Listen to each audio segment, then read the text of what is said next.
Welcome to The Work of Warriors, a podcast dedicated to bringing mental wellness to the entertainment industry. I'm your host, Kim Rapach. This podcast is dedicated to the artists we've lost to mental health, addiction, and suicide, and to those who are still suffering in silence. Hello, everybody. Today's guest is Henry Ammar, a human behavior expert, impact leader, internationally renowned speaker, and a creator of movements that positively influence the masses by merging pop culture and empowerment. He is a coach and consultant working with high-profile personalities, helping them in their personal lives and empowering them to have an even greater, more positive influence on those that they serve. I'm so excited to introduce to you Henry Ammar. Hello. Hi, Henry. How's it going? Good. How are you? Good. Thank you. Thanks Thank for you having for me. taking the time out of your schedule to be here. I know you're Yeah. very busy. Your first Instagram post, I was like, who is this person? And I'm very much in alignment with your work. And I don't think you have ever posted or shared anything that I wasn't like, yes, all the yeses. Oh, man. So first of all, thank you for your work. You are, I know a lot of people describe you this way, but you are such a light. Thank you so bring much. so much positivity and you're so encouraging and you are humble. And I know how busy you are. I'm curious with all that you have going on. Your resume and CV are quite impressive. How do you stay so humble? Oh, man. Thank you for that. Well, thanks for having me, and thank you for your kindness. You've always been extremely kind every time you've ever interacted with me on social media at all. So I really appreciate that. Humility. I think there's a difference between, I talk a lot about fear-based versus love-based living, and I think arrogance is fear-based, confidence is love-based. I'm not here to puff myself up. I'm here because I'm on an errand. To me, it's from God, and whatever people believe it is totally fine. But I just want to love people. I know where I've come from too. Like I've come from nothing almost. Like I've had great things in my life, and I've had nothing and everything at the same time. Right? You have. Even though family wasn't super functional completely growing up, but we still had people that did their best. And I had. So I'm just really grateful. And I think the thing is I know where I started. I know the fear that I used to live in, the bondage I used to live in, the insecurity, all the things that I used to live in. And I think when you wrestle with a lot of things in life, like genuinely wrestle, I heard this quote the other day. My friend told me, he said that the hero and the villain both experience pain, except the villain wants people to experience the pain they felt, and the hero never wants people to experience the pain they felt. Wow, And I it's love just, that. for me, it's just been one of those things where, man, I've been through some stuff, and I think life is extremely sacred to me. And I'm the guy that my wife will tell you will just start crying in a room, and just because I look and I see how many people are suffering or struggling in the world, and I'm like, I just want to do more, and I know I can do more, which is why I keep pushing myself to do more. I think it's a combination of a long answer to your short question. It's a combination of, to me, remembering just how grateful I am to be where I'm at, because I wasn't here at one point. The second thing is, I want to live a love-based life. I want to just love people. I want to love them. If I judge other people, it's how I judge myself. I've learned to be much kinder to myself and therefore kinder to other people. Doesn't mean I don't have boundaries, right? Like I did a whole TED talk on boundaries. And then the third thing is, like, this is just my calling, and I'm just really grateful to be here. And life is sacred, man. Like life is too short to walk around with that energy in my body. I don't need to be better than anybody. And of course you have a competitive nature. Like I'm a masculine male, right? Like it's a competitive nature. I'm like, let's go. What are we going to do?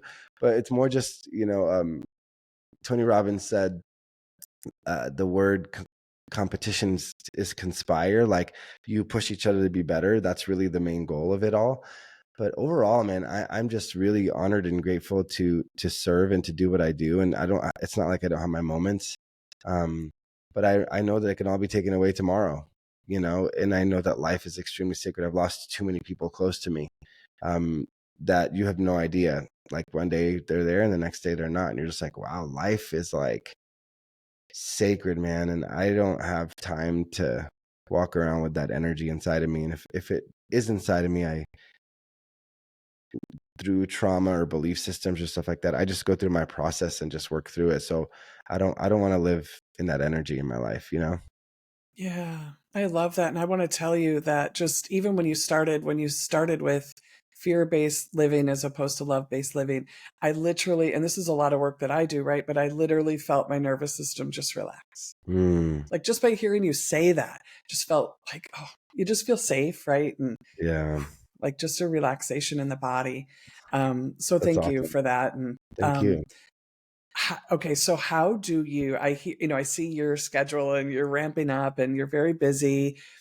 First of all, I love that you can name, like, I'm a masculine male, but also you walk into a room and you are so attuned to your heart and to Hmm. your mission. And so I just appreciate that. And I think more men in the world need permission to be Yeah. whole and to Hmm. be whole people and to acknowledge that they have all the same emotions as Yeah. everyone else. Hmm. They're just not given permission to express them or talk about them. And so thank you for Yeah. Thank you. giving men that permission. That's a whole, we could go down that rabbit hole. I love it. My wife and Let's I, go. we talk about, masculine and feminine. Actually, it's funny. We actually, December of last year, we were sitting there and just prayerfully thinking through life and stuff. And she does the Queen Collective. It's the Queen Collective with a K, and she's doing stuff to help women heal trauma and step into their feminine leadership and stuff. And we were talking about polarity in relationships, and we both, one of the belief systems is that we know that we've experienced is everybody has masculine and feminine traits. It's just the integration of them that makes you powerful. It's like my core energy is masculine, and if I want to step into, like you said, the intuitive part of me or any other parts of me that may be more quote unquote feminine traits, it is it, it is a superpower to have flexibility in how you show up and Yeah. to have the freedom to be everything that you are. And I and I think there's a stigma, right? Like, oh, if I'm this way, like I'm not attracted to men at all. Like in that way, I'm not. I love everybody, no matter what they believe or who they are. Like, that's not saying my best friend who's gay has anything. It's just that's just not. I'm not attracted to men, and I could still tune into the feminine inside of me, right? And my wife is core at her feminine core, yet she works with billion-dollar companies and things like that, so she has to go in and be like, get done, boom, boom, boom. But in our relationship is where we can get back into it, because there's core energy and there's leading energy, and what energy am I leading with at the time? And if you can be flexible in the room and know what's needed, that's, in NLP they say the most influential person in the room is the most flexible. Mm. And not that I need to be the most influential, but if I want to go and do good in the room, and if I want to go and just be like, okay, how do I influence this room to elevate the frequency in whatever room I step into? I can't go in so rigid. I need to go in with flexibility, with realizing what is really needed here. Sometimes someone doesn't need me to just go fix something. Sometimes it's like, I'm going to sit here and listen with compassion and just be here. And being is a feminine trait as opposed to doing, which is a masculine trait. Let me go out and kill the lion and get things done versus like just being. And it's fascinating. So the integration between the masculine and feminine within ourselves is massive. We actually have masculineandfeminine.com, which is, we're going to be releasing a ton of relational stuff and a lot of really cool stuff around things. So it's going to be fun. I love just the integration piece and that you're opening up more dialogue, even as someone who is both spiritual and integrated and willing, just open and accepting and loving. And so I'm so appreciative. Oh, Thank you thank for you. that. Thank you. I want to ask you, Yeah. because you are so busy and you are so passionate, and you and your wife both are doing such good work, for the work of warriors, just identifies people as someone who both has come out of the darkness, wants to use their experience, like you said, as the hero to make sure other people don't have to suffer, but they Hmm. take care of themselves first. Like I see Hmm. the word warrior all over the place. And a lot of times I think it's like, oh, because you're fighting so hard. right? And I'm always the one saying, no, fight for yourself first so Hmm. that we don't lose you. Right. And we're so conditioned to take care of everybody else and do all these things, and we leave ourselves behind. We Mhm. get burned out. We're not paying attention to our own trauma. How do you go out into the world in so many different, venues, avenues, platforms, and take care of yourself? Yeah. I mean, this week's a good example. I went really hard this summer has been amazing and busy and traveling a ton. And then last week we had a ton of stuff going on. And Monday I felt my body. I was exhausted, you know. Um, I I got sort of sick on Monday, and I decided I canceled everything. I was supposed to be out of state. My wife is so supportive. She's in another state right now, and she was like, dude, sit back, take care of yourself.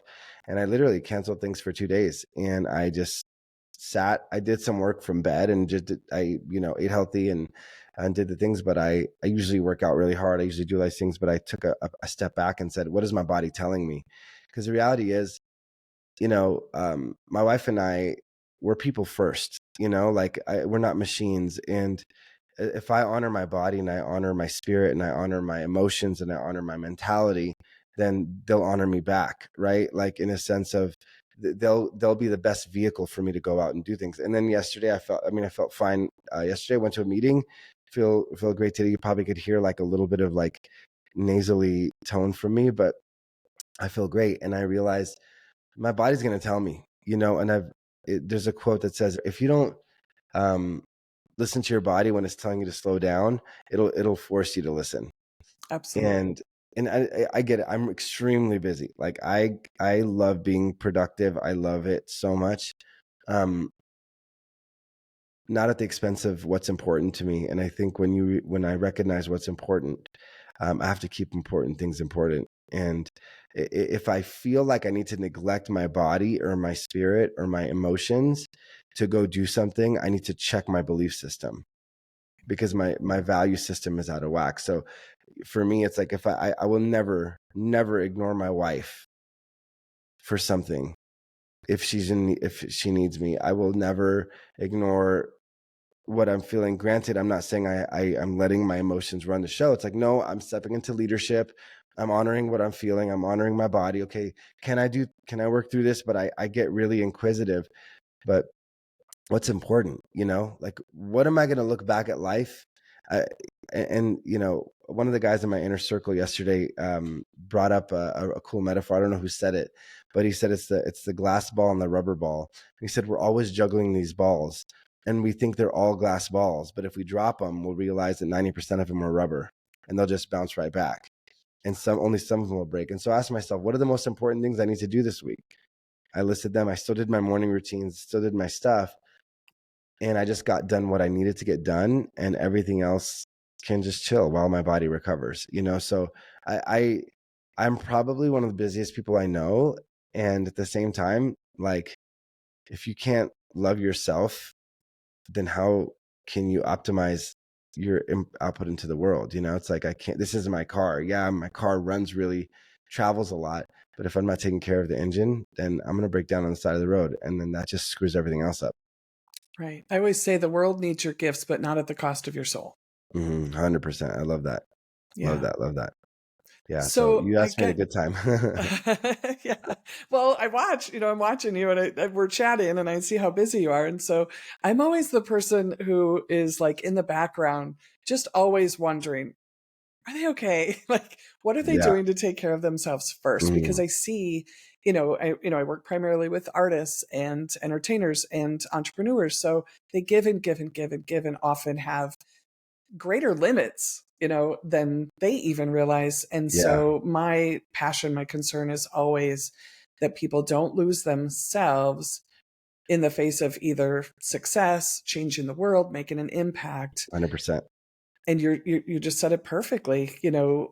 What's important at the end of the day. And that Yeah. was one of the things I wanted to ask you, because you've had so much success with business, the music industry, entrepreneurship, coaching, international speaking. You have a TED Talk. What would you have if you lost all of that tomorrow? I'd have my family. I'd have my relationship with God. I'd have my soul. I would have my. I could look at myself in the mirror and say, I'm doing everything I possibly can to do good in the world. Like, that's more important to me. It's funny. I was in LA. My uncle is unfortunately on his last little bit. And we were sitting there, and we're having a conversation, and he's on his bed, and all of a sudden he like pauses, and he looks at all of us, and this is not like him typically. And he looks at us, he goes, "What do you think I'm thinking about right now?" He goes, "A man on his last days. What do you think I'm thinking about? Do you think I'm thinking about the successes I had or this?" He goes, "I'm not." He goes, "The things I was chasing so much that I was worried about when I was younger, and the money and this." He goes, "Honestly, it's my relationships. It's what did I do in this world? It's the legacy I left behind. Was I a good person?" And he's just like sharing his soul to us as he sits there on his last days. He's like, "I am the person you want to ask, because I am literally sitting on my deathbed looking back at my life. And what do you think I'm really thinking about?" And the same thing happened with my mom. Like, my mom passed away of cancer. And I remember when she was going through the battle, seeing someone you love more than anything, and just seeing her go down to 70 pounds and seeing her struggle so much. And you're sitting in the hospital. I would stay there morning to night sometimes with her. And I remember just asking myself, like, man, like, I hope it's like 100 years from now, and technology is so good, I don't I don't suffer that way. But whatever happens, I guess. But I said, one day it's going to be me. And what am I going to really want to say? What am I going to want to say I did with my life? What am I going to say? What am I here for? Like, you ask all the questions, and man, I'll tell you, it's what do you want to say? That's the question, right? And for me, it's pretty simple. I just want to use all my gifts and my talents to just give back and love, and make sure I love the freaking heck out of my family, and just be the best man that I could possibly be, and just help this world whatever way I can. It's like, what are the things that I look back at and remember now? I have this. Well, I don't have it anymore. I had this box until I moved into this place, and it was next to my desk, and it was all these certificates and awards and all these things that at one point were so important to me, whether it was the Grammy certificate or graduating from college, top of my class, or, all the trainings, NLP, or blah, blah, blah, blah, blah, blah, like all these different things. And I mean, I had stacks. And I remember, there was this one award I really wanted when I was younger, and I worked so hard to get it. And then I got it. And then where is it? It's a little certificate. I think I've talked about it twice, you know? And it's like, but at that moment, it's the coolest thing. And then you get it and you put it in a box. What's next? What's next? And we chase this thing. It's like, what is really important to you? I don't know who said this quote, but I love it. He says, the world is going to try to grab you by the hand and pull you and say, "No, hey, come over here. This is important." And grab you by the hand and say, "This is important. No, this is important." And pulling you here and there. He said, it's your job to pull your hand back, put it over your heart, listen, and say, "No, this is important." And to me, if I could live intentionally every day and off of autopilot, because I want to live, man. I want to live. I want to juice the freaking heck out of this life. Um, and so that's kind of um, the reality for me. And when my mom passed away, I was holding her hand when she did. And I remember looking at her, and I knew at that moment I had to make a decision. And life was like, well, and all the emotions are there. You're sad, you're mad, you're angry, you're grateful she's not suffering, you're all the things. And I took a break. I call it the sacred pause. And I just paused. I took a deep breath, and I said, the decision that I make in this moment is going to affect the rest of my life. And I looked at my mom and I said these words out loud. I said, "Mom, I will honor your life with how I live mine." And so it's helped me live my life a little bit more intentional. And I just want to live intentionally. And so you can't live intentionally if the world is determining what's important to you. You got me there. Yeah, that's so beautiful. Yeah. And Thank you.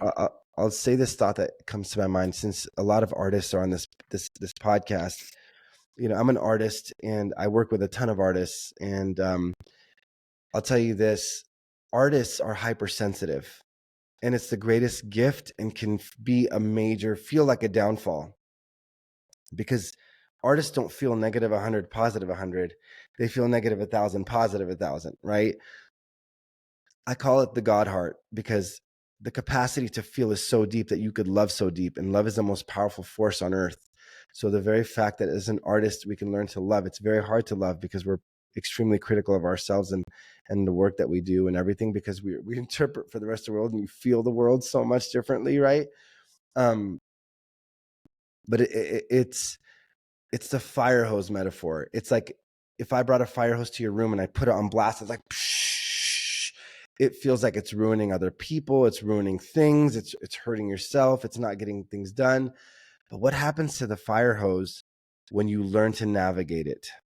You save lives. You put out fires. You heal, right? You do things that not the garden hose couldn't do. And sometimes we're wondering, like, why do I need to have this fire hose? It's so big. But I would much rather have a fire hose than a garden hose, because it's like, I've learned in my life, this is why I'm obsessed with this work, is because I've had to learn how to master my own emotions. But the second I learned how to navigate that fire hose, man, it is one of the most beautiful things in the world. And artists are some of the most beautiful people in the world that feel so deeply and feel so emotional and feel all these things. And it is such a gift. And if you're listening and you're an artist, you're such a gift to this world. And I really hope you know that, like on such a deeper level than you'll ever comprehend, because we need more heart in this world. We need more depth. We need more love in this world. We need more of that. And so sometimes those feelings, especially as kids, we take on so much and we bring it up to our adulthood, and we feel all these extra emotions that we don't normally feel. And we've suppressed and repressed emotions because it feels so big. But there are ways to actually go through and heal those things. So I just encourage every artist to know that you are actually beautiful and there's nothing wrong with you. And there's your body, if you're constantly activated or feeling depressed or anxious, it's your body's just doing its part to try to keep you safe or connected. And I talk a ton about that on my stuff. So it'll probably take a long time to talk about it here, but your body is literally just doing its part, because sometimes we reach a state of overwhelm. So we stuff these emotions down and they're living inside of our body. So instead of like being there, it's like, how can I learn to process these? And it is one of the most beautiful things you'll ever do. And it is possible.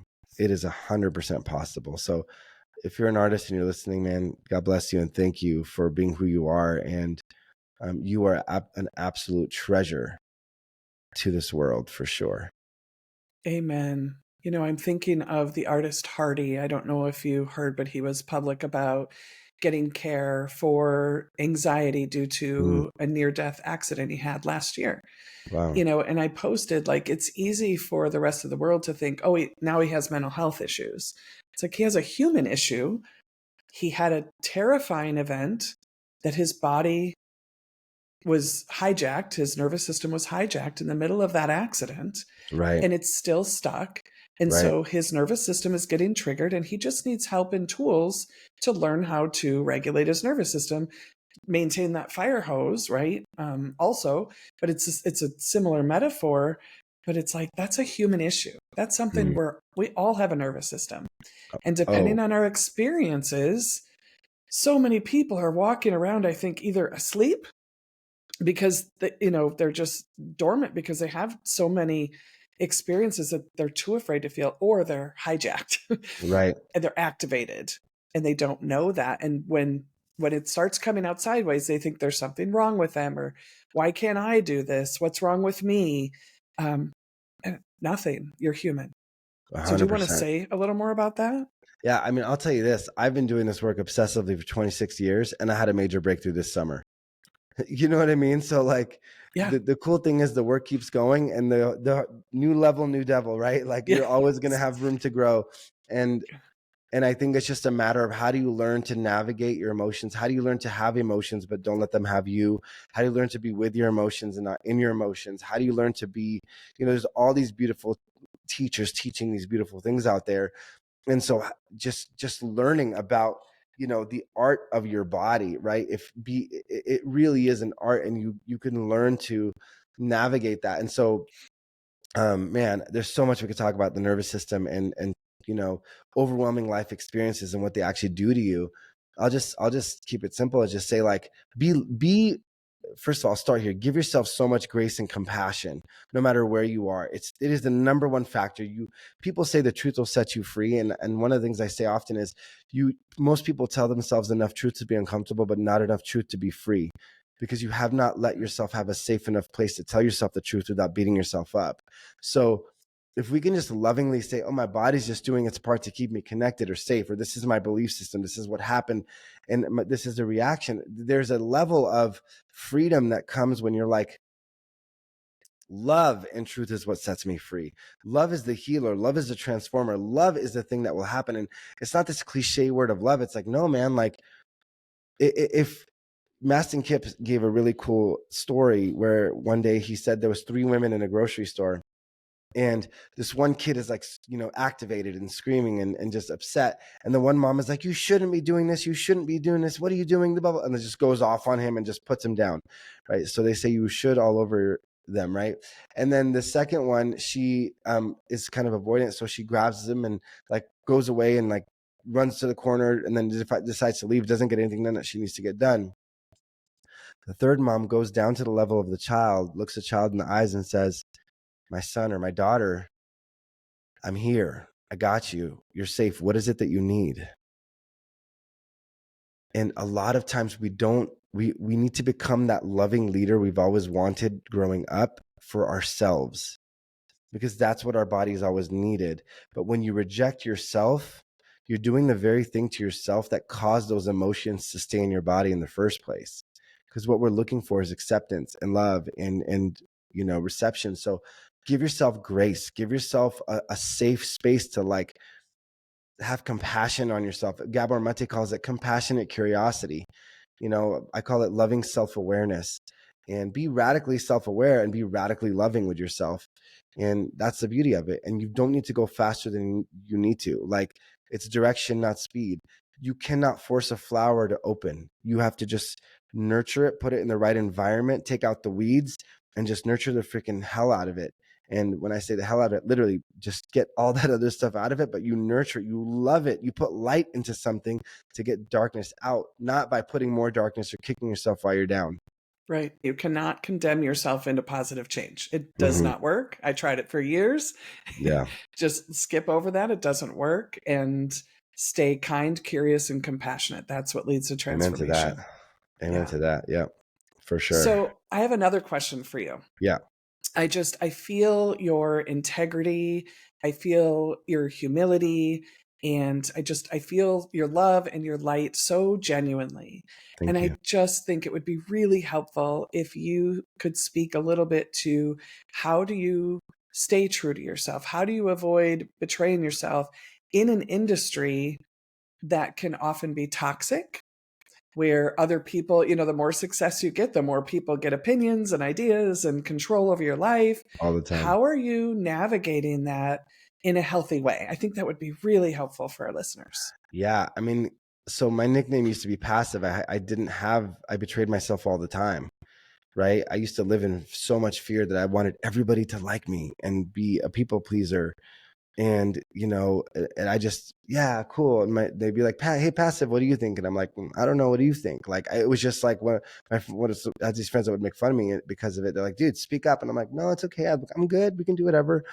But it felt so caging on the inside. And finally I realized there was a difference between being passive aggressive, that's all fear-based communication, versus assertive. I could say what I feel and let people say what they need, right? And I get to decide. And I had to learn boundaries. I had to learn all that stuff. I remember I was in a boy band back in the day, and I remember sitting in the studio, and we were in the studio with a major producer, like major producer. I will not say anybody's name, but we were a major producer. Like, the people he's worked with, everyone would know. And we're sitting there, and I remember there's a song by Pink called Eventually, and she says, surrounded by familiar faces with no names, none of them know me or want to share my pain. They only wish to bask in my light, then fade away. And I was like, wow, I don't, who are my people? Like who, I was in a crowded place with, at the time we were like the group everybody said was coming up. And I was like, but how many of these people would ride or die with me? Who's in my inner circle? And it was such a weird moment because I was surrounded by so many people, but I still felt alone.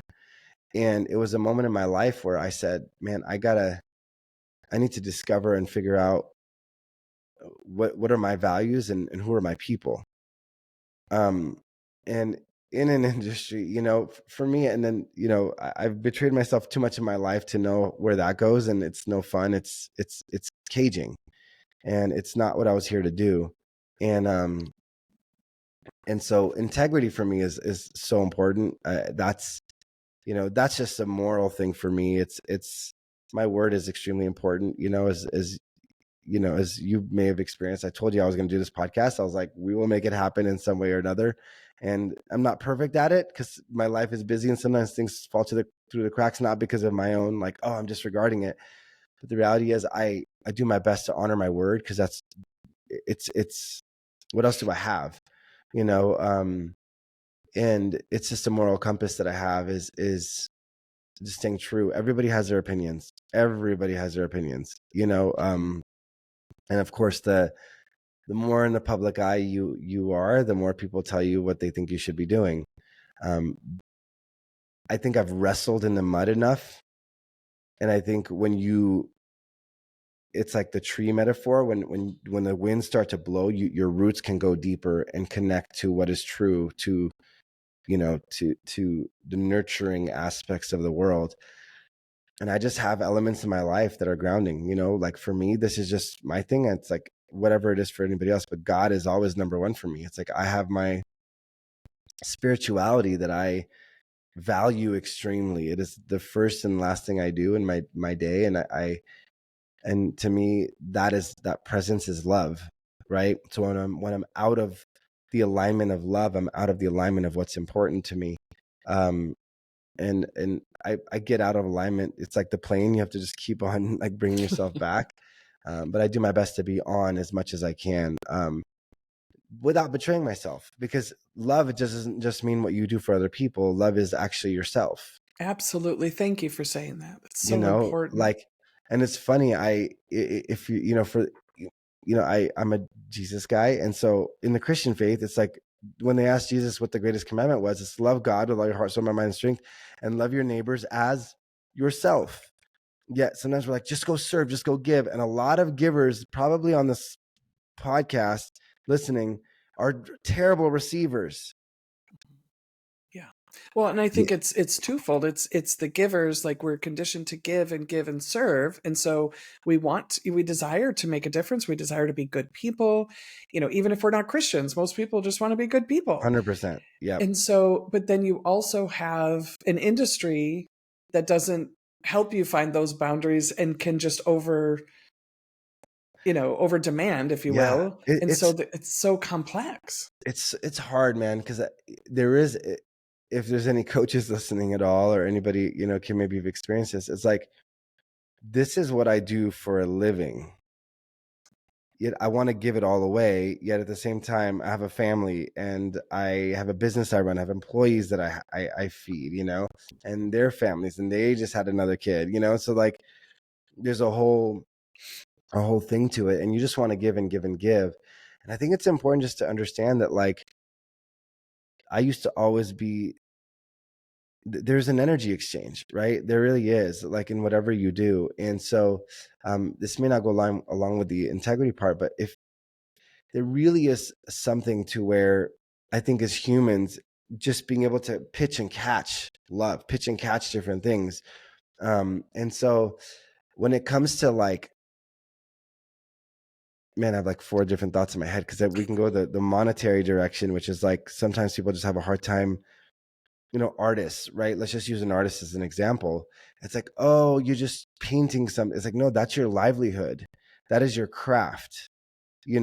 Singers, can you come sing for free here? Sure. Sometimes you can. At the same time, like, you need to feed your family, right? So understanding the structure and elements of like I love to give so much. Like I'm very much that. And at the same time, I recognize that the greater structure I have and the greater um, impact I could make is really building an infrastructure of business as well, right? And the more income I could receive through these different ventures, the more I could scale up the good I'm doing and get it back out to the world, right? And so Sure. starting as an artist and not having any structure and being like, I'm just gonna go, and people are like, hey, can you come speak here, and can you come do this, and hey, will you help me with this? It's like, yes, yes, yes, yes. And I found myself literally morning till night just helping everybody and being completely broke and not and like literally eating beans out of a can.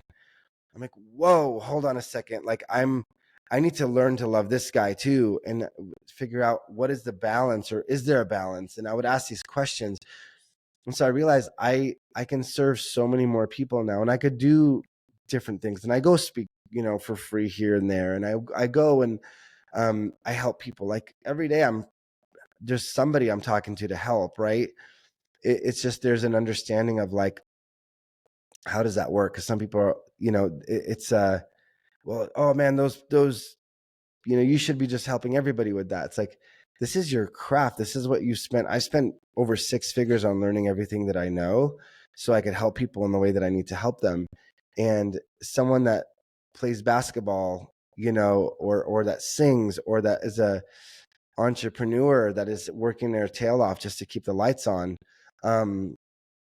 It's like, it's good to do good, and building your infrastructure, building a foundation on which you could stand will help you do more good. Hmm. Well, I relate to that so much, Henry, because, when you said a while back, you said, I've been doing this for 26 years and I just had a breakthrough last summer or this summer. And it evolves. But that, I was a therapist and I had a successful practice. And I found myself completely burned out because of that giving, overextending. I want to help everyone. Then COVID hit, and I found myself in the darkest place I'd ever been in.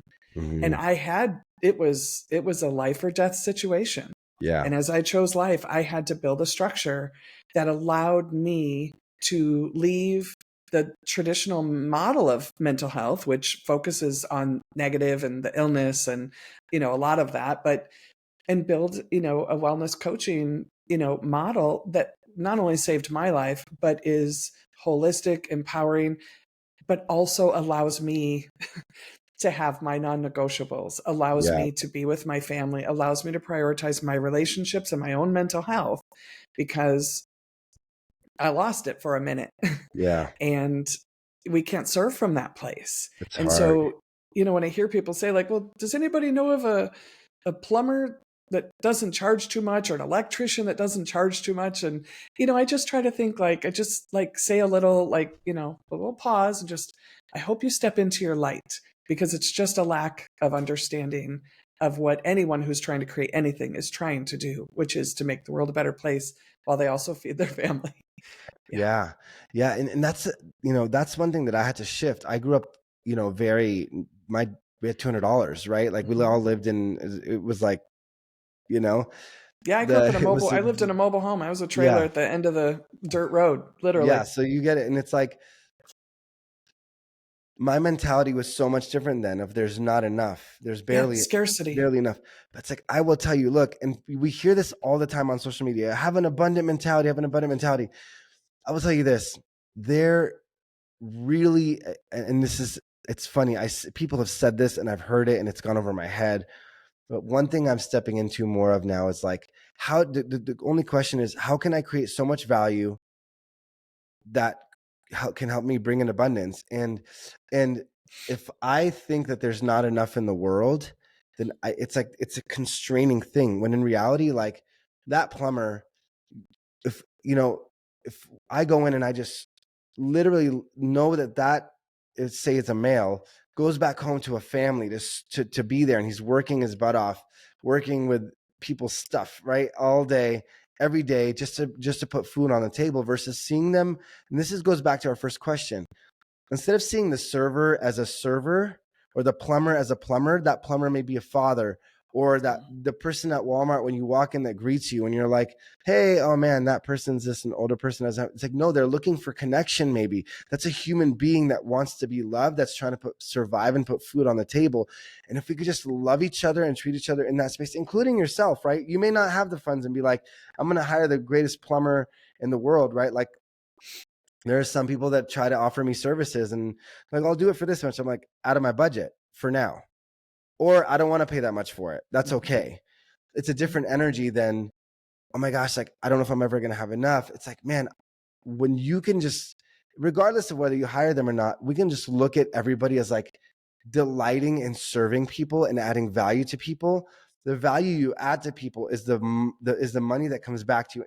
Impact creates income, right? Like, and so if you can go and just ask yourself this, instead of thinking, oh, focusing on the money portion when it comes to that, it's like, what in your task, are you task driven or are you people driven?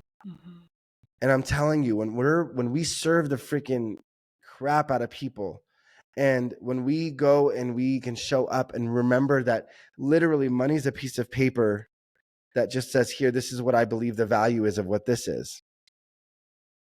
And it's just a piece of paper versus like, it's just like a thing to say, okay, well, I think this thing was worth $15 or whatever because it helps me, my computer, plug in something. I'm like, okay, I believe the value was necessary. Or I can go online and get a cheaper one, right? That's not from Apple, but it's maybe, I've gotten one of those and it broke down. So what's the value, right? People will pay for value.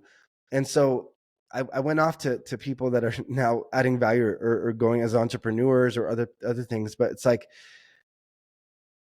let's value the person first. And if someone charges a lot, then that may not be at the tier for you now, but it's like, please open your heart to the mentality that there's more than enough for you.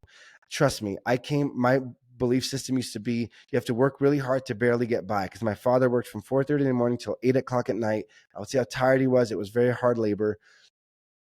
And I was like, man, and now I'm realizing, man, like, there is enough. And there's moments, trust me, where I don't feel like I have enough, but I know that fear base is going to help me land just enough, versus like me sitting down and surrounding myself with the proper tools to say, how can I get myself to a place where I don't have to worry about saying, oh, that's $25 more? Because I would like, I mean, I'm a male. My wife laughs because I like coupons and stuff like that. And she's like, dude, it's like you spent 5 minutes on coupons. It's more of like a thing for me, but where I can go and pay somebody an extra tip that showed up, the Uber driver, an extra tip, because I know that he's driving or she's driving because she's sitting here trying to make a living, you know? And so I don't know. I just went off on a random rant. I think it's all relevant. Yeah. Because for me, it ties back to when you love yourself and you believe that you bring value to the world, you can see all the people who bring value to the world. Mm-hmm. But if you don't believe in yourself and you're not loving yourself and you're skipping yourself to go serve, to go perform, to go build, to go do whatever, you just can't experience all the goodness that so many people are doing. Yeah, totally. And there's It some people really that has may to not start be, with yourself. yeah. And you could, but if you come from a space of regulation or a space of clarity, you could say, is that worth the amount they're charging? Yeah. And if it's a no, then it's a no. Or am I at that place where I could afford that right now? Maybe it's a no. For me, there's someone came up to me yesterday and said, so do you fly private? And I'm like, I don't. I just fly commercial, because I fly a lot. And like, you should fly private. I'm like, I'm not there yet. My resources aren't there yet. I'm putting everything back into what I do because I just want to expand what I'm doing. And I love them for that. But it's just like, maybe one day, sure, it would be amazing to fly private, to go, because my wife and I travel back and forth between 2 states every week, and that's a lot of time and energy and, airports and all the things. But it's like, that's not where I'm at right now. And so to me, it's just, it's the energy in which we approach it. Mm-hmm. Like, I love that. I'm like, I'm like, Too. that is so cool. And thank you for inspiring me to want to go do that. And then also, I want to just, there's such a great feeling when, look, because I was the guy at the restaurant that was like sitting here working my tail off, just trying to like bust tables. And someone gave me $20 one day, came up to me. I remember this, said, "Here, man, this is for you. I see how hard you're working." I'm like, no, I can't. It's like, please just take it. It was $20, but it meant everything to me. Everything to me. I was like, oh my gosh. And this is like an extra meal for me. And I was just so excited. And it's like being able to bless people's lives, because there's two things that I've learned. I want to be so successful that I could do that for people all the time. Mm-hmm. Because I just want to serve. My intention isn't like, oh yeah, cool. Yeah, sure. I want fun, take my family on vacations and do things. Yeah. And also like becoming in that place where I can literally bless people's lives. And also I know how it feels to be on the receiving end, and it's possible. So we diverted in the podcast to like being successful and building a business structure. But sometimes as an artist, I think we suck at creating a business structure. So there's a book called Rocket Fuel, which talks about visionaries and integrators, where sometimes people are just visionaries, right? And we're not good at operations and business and charging and doing things like that. But there are people that are. But I've had to learn to like build structure around my life, because I realized that the better system that I have, the more that I can grow, the more that I could impact people through stuff like this, and the more that I could impact people through, like, if I didn't have 2 employees or 3 right now, which we're growing, I wouldn't be able to do this episode. I wouldn't be able to do this stuff because I was busy trying to work out things and editing videos and doing things like that. But man, like, giving yourself permission to be successful, giving yourself permission to be seen, giving yourself permission to bless other people's lives, giving yourself permission to be everything you were born to be is, to me, one of the most beautiful things you can do, because it's not just for you. Yeah. It's for all of us. And the world needs more light right now. The world needs more love right now. The world needs more truth and peace and healing right now. And if you're listening to this podcast, you're a person of peace and love and light, because you wouldn't be listening if you weren't. And so we need you to unleash every part of you. And it's not this, we're talking about limitations. Unleash it. Figure out what it is that's holding you back. What is the belief system that's holding you back from saying, no, you know what? I am going to do this. I am going to have courage to do this. I'm going to heal the fears that I have of being judged, because I have such a sensitive heart and I want connection. I'm going to go through these things. I'm going to resolve all these things, because the truth is the world needs you. I cannot impact the people, Kim, that you can. It's a different group of people, right? I go on music festival stages. That's a different conversation, right? Like, all of us are doing these different things in life. And I feel right now there's a collective calling. I feel like people are starting to feel this calling of like, it's time for me to really step up. I need to really step forward and be this light. So give yourself permission to be successful, to be a light, to be a leader, and to follow with people that lead well. And it's just like all of the above. And I'm this summer, my breakthrough was, I'm giving myself way more permission to go and do that even more. I haven't been on social media that much in the last like couple of weeks. I've just been reevaluating. Okay, well, how do I really want to show up? Because again, going back to my thing, what's important to me at the end of my life, I want to be able to look God or whoever you believe in the eyes and say, here are all my gifts. I gave it all back. Yeah. Put it all on the table. I think we can bring it full circle, Henry, by saying, success is not what's going to make you feel better. Mm-hmm. It's 100%. How you love yourself, how you receive the gifts that you've been given, how you just own, with humility, I am here with a purpose. I'm here to make a difference. Success is not what's going to make me feel better. And I think, the work of Warriors is all about, debunking this false narrative that you've got to reach the tallest tree and then you will have arrived. And I love what you're saying is that you're saying, give yourself permission to be successful. And then we bring it full circle by saying, and start with you, start with 100%. Taking care of you, so that you can bring your gifts into the world, so that we don't lose you, so that you don't burn out. Because when artists are well, everybody wins. 100%. My biggest pain point is celebrity suicide. Dude, because of that false narrative. I I work with a lot of artists and celebrities and people that people would call successful. Mhm. And when I say the word success, thank you for saying that and clarifying. Success isn't just monetary. Yeah. There's It's no not fame. success if you Yeah. lose your soul and your family. That's not called success to me. No. You know, um, if I lose my connection spiritually, it's not success to me. If I lose, my faith, if I lose my emotional wellness or mental health, it's absolutely not success for me. If I you know am not building myself up, it's not success for me. Yeah. Who am I becoming by working at what I do? And there was one guy that we were sitting on a couch and he was like, man, it's crazy. This is when I was like, had nothing.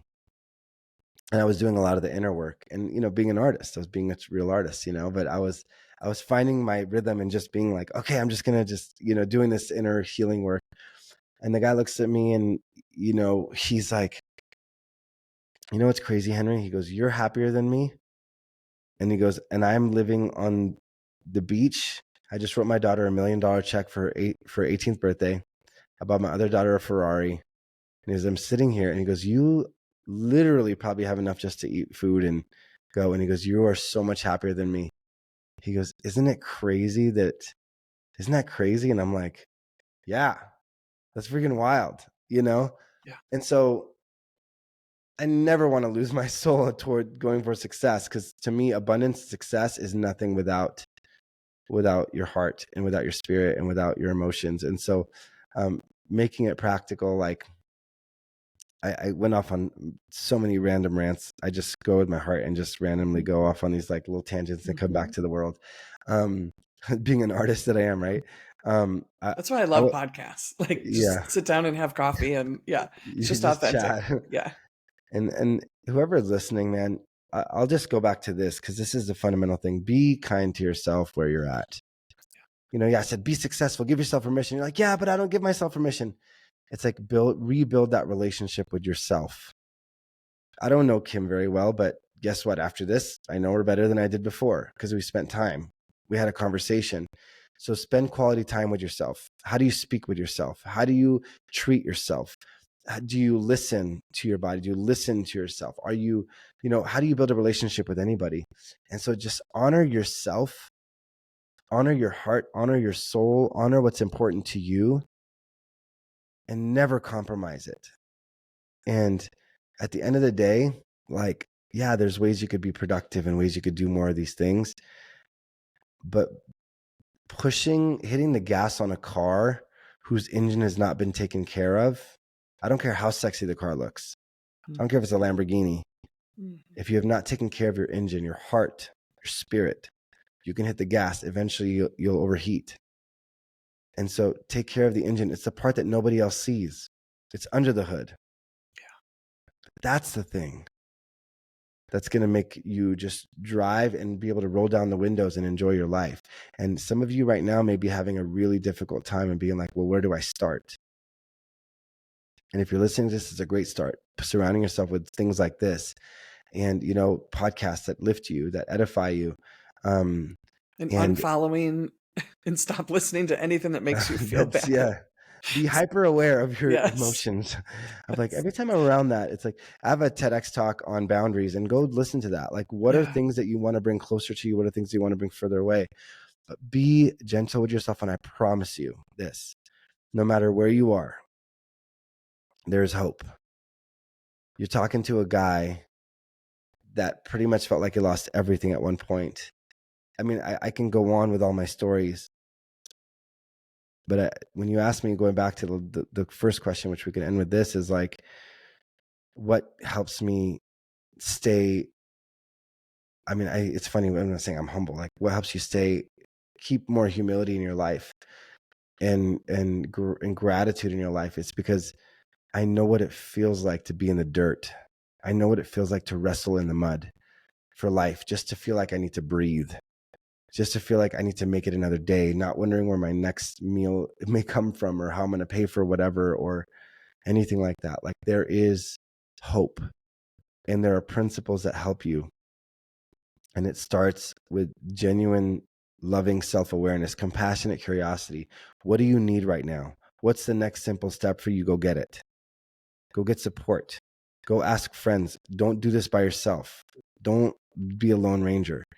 And whatever it is that you need, just take the first step. And I promise you, and there's a lot you can get done in a few years.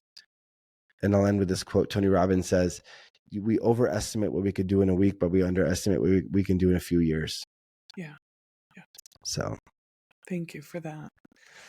This has been a wonderful conversation. I'm so grateful that you made the time to make this happen and to be here and to share so much of your experience. I could see having multiple conversations. I hope that, there's a time I can, have coffee with you in Utah sometime. I said to my husband this morning, I said, oh, the guy I'm talking to today spends half of his time in Utah. And he goes, I feel like I do too, but he doesn't live there. So, I know. But Henry, you have a TED Talk, you have a music festival, you do coaching, you do speaking, and you have a podcast. What is the best way for people to find you? Being in your presence, I really believe when people engage with your content, it's going to make a difference. And so how can people find you? Thank you What's the so best much. way to find you? Thank you. I'm on all the social channels like Henry Ammar, HenryAmmar on Instagram, or my podcast is called Making It Happen with Henry Ammar. A lot of the solo episodes talk a lot about the emotional stuff we're talking about. So, if you ever want to dive into some of the emotional mastery or being able to, how do you regulate your emotions, or how do you begin to resolve the past, whether traumas or belief systems and things like that, Making It Happen with Henry Ammar, or, I'm going to revamp my YouTube channel over the next few weeks and do some stuff there. So, wherever, I'm kind of all over. I do my best to be as present as I can be, to offer as much as I can. But I'm really grateful that you've had me on here. Thank you for the good that you do in the world. And if you're listening to this point, you're friggin' rad, because this is almost an hour long, and it just says so much about you listening. So that's awesome. Good job showing up, everybody. Yeah. Thank you, Henry. Thank you so much.